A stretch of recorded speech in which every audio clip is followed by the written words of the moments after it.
Have you ever wished someone would just lay out the steps for you on a platter and give you sort of the marketing plan that you needed to actually take action and get things done in your business? Well, in this episode of the Subscription Web Design Podcast, that's going to be my goal.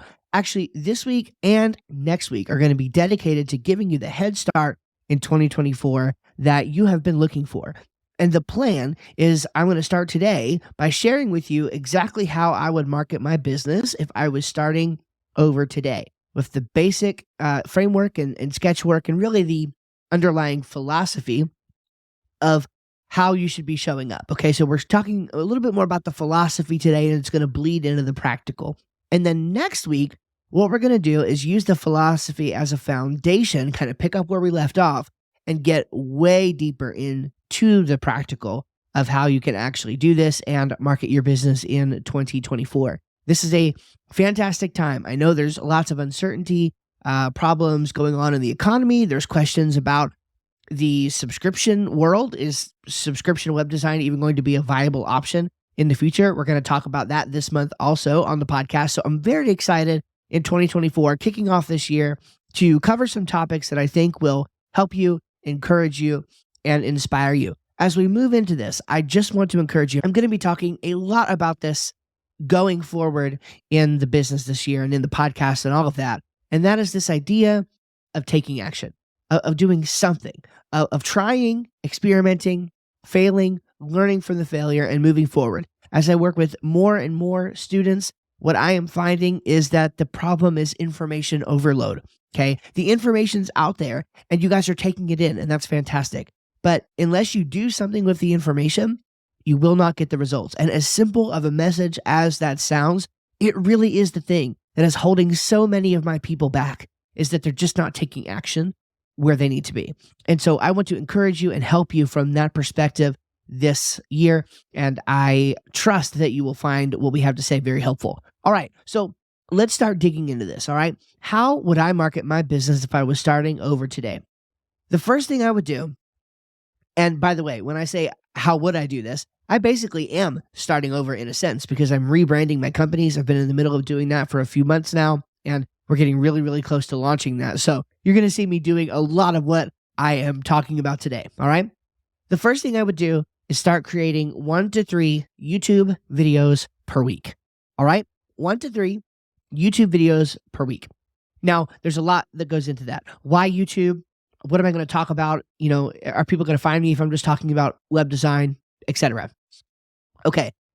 I would answer the second question by saying whatever kind of information your clients need to find on the internet, that's what you should be creating. Okay. This is going to work a lot better and be a lot easier for you if you're in a particular niche. I recommend that you become the subject matter expert on a particular thing. For example, a newer student of mine, we were just having some conversations and we've sort of landed on her becoming the go-to expert for how to get a website for your podcast that will actually get your podcast found. Now, if you are somebody who runs a podcast, you know how hard it is to get a podcast found on the internet. So if I can go and I can get a website set up that somebody's actually going to be able to find my podcast with, sign me up, right? That's the thing. And she can create a whole brand persona and identity around solving that one problem and solving it with an ecosystem of products, which is a bit beyond the scope of what we're talking about today. But in order to do this, you have to have people who know who you are and are looking for you as the person who's going to solve that problem. So YouTube is a fantastic platform. I learn its power more and more every single day, and it really just compounds on itself. And you get better every single time that you do it. For example, I started a new channel that only has 2 videos on it. It's completely unrelated to what we're talking about here. A completely unrelated channel, and it's already got 105 subscribers with 2 videos. Okay, that's never happened to me before. And I think part of the reason for that is that I'm just getting better at learning how to do things as I work more and more with YouTube. And the goal is that eventually, maybe one day, I'll be good. And the reality is that YouTube provides for you an opportunity that many other platforms do not have. You realize that once you have met a certain criteria, like 1,000 subscribers and a couple other things, which are pretty basic and relatively easy to hit in the grand scheme of things, the platform, YouTube, will actually pay you for your videos. it'll be very small. But notice on other platforms, you have to pay for lead generation. When you create videos, you can generate leads from those videos and they will start paying you. Imagine what happens if you get into 20, 30, 40, 50,000 subscribers or even more.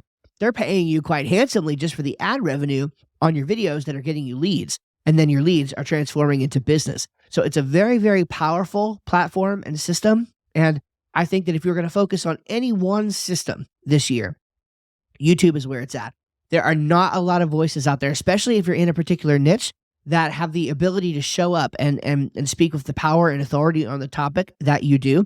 You can become well known as a web designer in your niche on YouTube. You can do that. And I think you should. The discovery algorithms are incredible. YouTube presents one of the very best opportunities out there right now. So I would encourage you to jump on that. Okay. So 1 to 3 YouTube videos per week. Okay. Now the next thing, and remember, we're talking really about the philosophy here. The next thing is daily emails promoting discovery calls, special offers, etc. Now, I'm saying daily with the realization that some of you are having a heart attack right now. You're thinking, I'm not a writer. People hate being emailed. I don't even want to be emailed once a week, let alone once a day. What's going on with that? Okay, I want you to remember something. You need to get out of your head when it comes to a couple things. Number one, when it comes to the pain that other people are experiencing. Number two, when it comes to the money that people have. Now, number two is a little out of scope for this particular podcast, but I did cover that recently on a bonus masterclass that you get when you sign up for a subscription web design in my Insiders program. So just throwing that out there for you. Okay, so we covered that in depth. But you need to get out of your client's head when it comes to the pain that they currently have. As long as you can show up with entertaining, educating, and energizing content on a regular basis, if you are creating content in those categories that solves a deep pain or a want or a desire that your target customer has, they will not mind hearing from you. And guess what? If they do mind hearing from you, they're not your customer and they will unsubscribe. It's really that simple, okay? There is no frequency that is too frequent when somebody is in pain. When somebody is, like think about you right now as a web designer, right? You're listening to this podcast.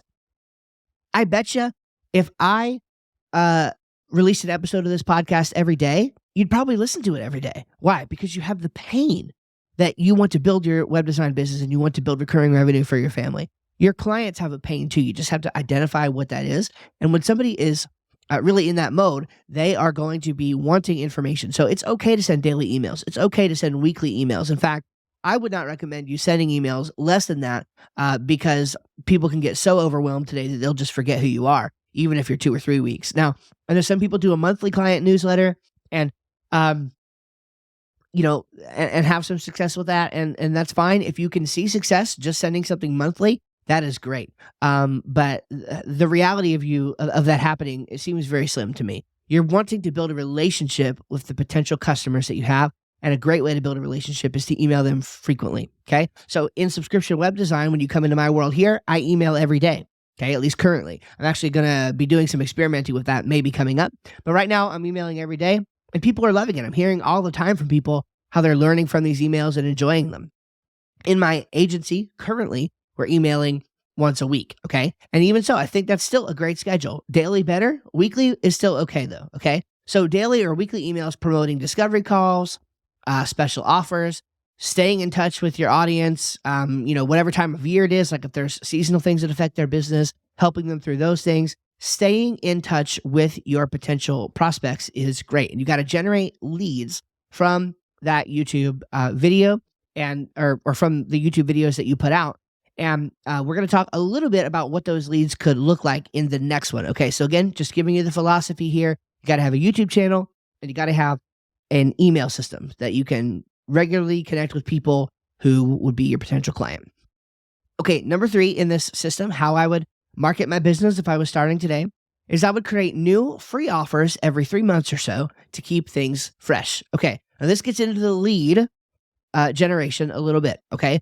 Every quarter or so in your business, think about a free offer that you can drive people to. And by the way, you're going to be promoting a new one every 3 months or so, but all the other ones are still out there, okay? So let's say you have a lead magnet for this first quarter on let's say you're working with dentists, right? How to grow a thriving dental practice in 2024, or how to market a thriving dental practice in 2024. Okay. That's going to be your lead magnet for the first of the year. Okay. And you can promote that lead magnet. Let's say it's 2025 and somebody finds your video, okay, where you promoted that lead magnet. Just because it's 2025, are they going to find that the 2024 lead magnet for that particular subject matter is irrelevant? No. They'll probably still download it, okay, because most things that are relevant in 2024 are relevant in 2025. So, and by the way, if you want to just circumvent that, just don't attach dates to it, okay? So no problem there. You're just going to do different lead offers all throughout the year. And then you're going to create YouTube videos, and whatever the current lead offer that you have is, you're going to promote that offer on your YouTube video. And then those will live out there forever and grow and grow and grow. And new people will eventually find them and watch them and then lead people to that lead offer. And then hopefully you can capture that lead for your business and then push them into your marketing program where you're emailing them regularly. Okay. So we could stop there. Okay. 1 to 3 YouTube videos per week, daily or weekly emails to keep in touch, and then a new lead magnet every quarter in order to get people excited and introduce fresh new offers into your business. If you were to do just those 3 things, that would be a pretty solid marketing philosophy to start off with and to get going for your plan. But this is one of those things that you're not going to see like an immediate uptick, but by the end of 1 year, you will be extremely glad that you did this. And by the end of 3 years, you won't know how you ever lived without it. Okay. This is the kind of thing that can fill up the pipeline if you have got the right kind of message and the right kind of positioning and the right kind of offer and niche and all of that stuff. This is the engine that you can put behind that to help you keep growing. Okay, and finally, this step is optional, but if you do it, it could really help to push things over the edge. Consider a sales webinar each month to help push leads over the edge, okay? So let's say that you have got your email list going, you're emailing them daily or weekly, and what you're trying to do is get them on a discovery call or to reply back to your email to let them know if, let people know you need help or whatever. And that's how the main conversion mechanism is working. You're trying to get them from an email to a sales call, right? That's kind of the idea. Well, one way that you can sort of put a little fire behind this is to offer a sales webinar each month, or maybe each quarter if you wanted to do it a little bit less frequently, that you could put your unconverted leads into and market them into, and try to convert them into a client right there, or maybe not convert them into a client, but get them to raise their hand to say they want more information, okay, and get them into a discovery call. So by adding a webinar into the mix, you can do one-to-many selling. You can get people to register from your email list, and these are going to be people who have now given you a signal that they're interested in what you're talking about, right? So you simply have to tie the subject matter of the webinar to a reason for getting on a discovery call with you, and then you can turn that into business, at least a certain percentage of them. So 1 to 3 YouTube videos per week, daily or weekly emails promoting your offers, trying to get people on a discovery call, and giving lots of value. Create a new lead magnet every 3 months or so to keep things fresh. Your videos will constantly be promoting the old lead magnets that are also available on landing pages on your site, and you will just constantly have a new flow of leads coming in from that. And then every month, do a sales webinar, or every quarter, optionally, do a sales webinar to help get those unconverted leads pushed over the edge and into a discovery call with you. And that's it.